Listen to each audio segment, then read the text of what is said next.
अस्सलाम वालेकुम। SM news के साथ मैं हूँ इश्तियाक अली। खबरों का सिलसिला बढ़ाते हुए खबर शामिल करते हैं चीचा वतनी से। थाना सिटी की हदूद में दोहरे कत्ल की लर्जा खेज वारदात। नामालूम अफराद की कार सवार नौजवानों पर फायरिंग की जद में आकर 2 अफराद जाँ बहक। पुलिस ने मौका पर लाशों को तहवील में लेकर पोस्टमार्टम के लिए अस्पताल मुंतकिल कर दिया। इसी हवाले से मज़ीद तफसीलात जानते हैं अपने नुमाइंदे इरशाद अहमद मुगल से। जी इरशाद, बताइएगा क्या तफसीलात हैं आपके पास?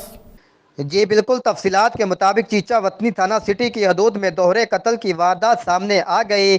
3 मुसल्लह मोटरसाइकिल सवार नामालूम मुल्जिमान ने कार सवार नौजवानों पर फायरिंग कर दी। फायरिंग की जद में आकर 2 नौजवान जाँ बहक हो गए। इत्तला मिलने पर पुलिस ने मौका पर पहुंचकर लाशों को तहवील में लेकर पोस्टमार्टम के लिए अस्पताल मुंतकिल कर दिया। जाँ बहक होने वाले नौजवानों की शिनाख्त वहाब जट और उस्मान के नाम से हुई है।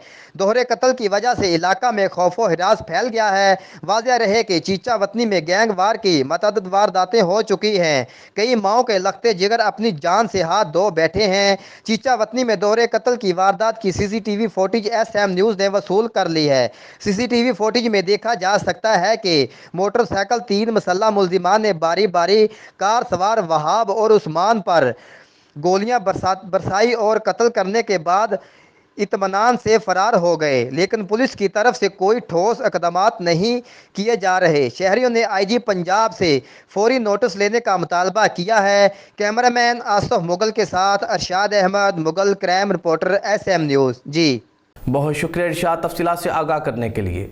अब तक के लिए इतना ही। मज़ीद खबरों के लिए देखते रहिए SM न्यूज़।